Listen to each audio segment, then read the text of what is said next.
Hello សួស្តីអ្នកទាំងអស់គ្នាជួបគ្នាសារជាថ្មីទៀតហើយវីដេអូថ្មីប៉ុន្តែអត់មានអ្វីថ្មីទេគឺវីដេអូនេះថតស្រូវដដែលហ្នឹងហើយអ្នកទាំងអស់គ្នាមើលទៅឃើញតែថតស្រូវអត់មានថតអីប្លែកសោះហ្នឹងហើយស្រូវវាល្អដែរបងប្អូនចេះចង់ថតទុកហ្នឹងណាស្រូវវាល្អហើយក៏វាមិនណាក់ល្អ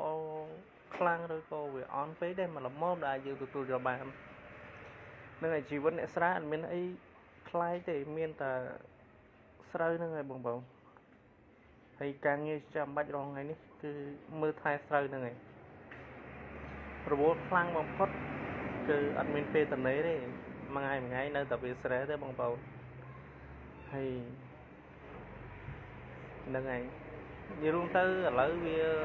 ស្រួលដែរយើងអាចធ្វើស្រូវមិនថារដូវប្រាំងរដូវវស្សាយើងអាចធ្វើបានទាំងអស់ពេលខែប្រាំងយើងធ្វើស្រូវប្រាំងទៅខែវស្សាយើងធ្វើស្រូវវស្សាទៅស្រូវធ្ងន់យ៉ាងហ្នឹងណាហើយអត់មានពិបាកអីបងប្អូនតែចុះខែប្រាំងមានទឹកមកពីណាគ្រប់គ្រាន់បើអត់មានបឹងអត់មានប៊ូនៅចិត្តផងនេះបងប្អូនឃើញបងប្អូនឃើញអានេះជាទយោទឹកហ្នឹងនេះបូមចេញពីម្ដងបងប្អូនបូមពីម្ដងណាហើយនេះស្រូវនេះពូនៅចិត្តផ្ទះខ្ញុំនេះនៅចិត្តខាងនេះគាត់អស់ចម្រុំហើយពូជស្រូវបាយទុនហើយចំណែកស្រូវខ្ញុំនេះនៅទេបងប្អូនពូជស្រូវបាយធ្ងន់សុំទោសពូជស្រូវបាយរឹងហើយឃើញបងប្អូនឃើញតែយោសហ្នឹងហ្នឹងគេបូមទឹកបងប្អូនកំពុងតែបូមទឹកចេញពីម្ដងស្រុកឥឡូវឲ្យតែមានលុយបុកម្ដងដាក់ម៉ូទ័រទៅនិយាយរួមទៅដឹងថាមានទឹកប្រើប្រាស់ក្នុងស្រោចដំណាំស្រូវហើយខ្ញុំសូមបញ្ជាក់បន្តិចបងប្អូនឃើញបកគោរាសីហ្នឹងមិនក៏ចងថងតែពិតទៅគេចងនេះចំណាំបងប្អូនពេលដើរយប់ដើម្បីវាឃើញសដោយសារអីឃើញយើងភ្លេចខ្លួនយើងភ្លេចខ្លួនយើងប៉ះបកគោរាសីហ្នឹងពេលមានដៃសើមអីហ្នឹងវាអាចនឹងឆ្លងដោយសារបកគោនេះគឺសម្រាប់តាក់ខ្សែភ្លើងបងប្អូនយើងដល់ពេលចឹងគឺគាត់ធ្វើចឹងដែរដើម្បីស្រួលយើងចំណាំពីដើរយកវាច្រឡំចាប់ឯណាឃើញសនឹងបកគោភ្លើងទេដើម្បីចងចំណាំហើយនេះស្រូវពូនៅចិត្តខាងខ្ញុំក៏ផ្លែក៏មិនអន់អីប្រហែលទេបងប្អូនហើយស្រូវខ្ញុំក៏ល្អដែរតែផ្លែមើលទៅអត់តន់ដឹងទេស្រូវមួយហ្នឹងចំណែកផ្សេងទៀតក៏ច្រូតខ្លះក៏មានទុំចឹងទៅហ្នឹងហើយទយោនេះវែងដែរបងប្អូនហើយដូចជា200ម៉ែត្រទយោនេះ200ម៉ែត្រ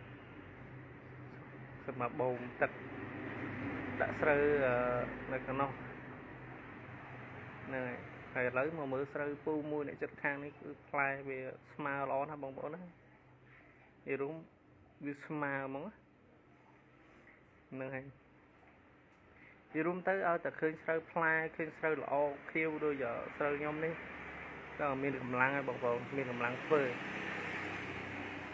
ហើយតោះឥឡូវមកមើលនេះម្ដងបងប្អូននេះទៅយកទឹកហ្នឹង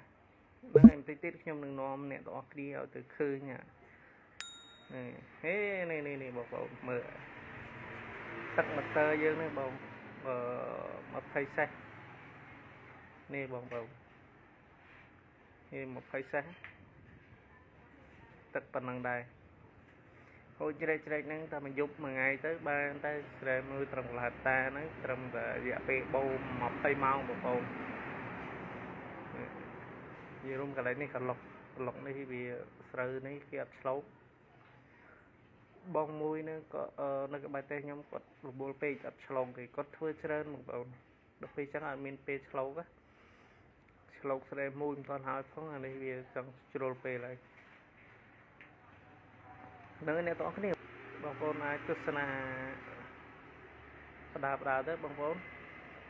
ខ្ញុំមិនមានអីត្រូវនិយាយទេណាមានប៉ុណ្ណឹងទេបងប្អូនតែអស់ហើយនិយាយបងប្អូនហើយមានប៉ុណ្ណឹងទេចាំជួបគ្នានៅវីដេអូក្រោយទៀត តែយ៉ាឈប់កុំភ្លេចជួយចុច Subscribe និងសញ្ញាកណ្ដឹងឲ្យខ្ញុំអ្នកមួយផងបងប្អូនបាទទស្សនាលេងៗសិនបងប្អូន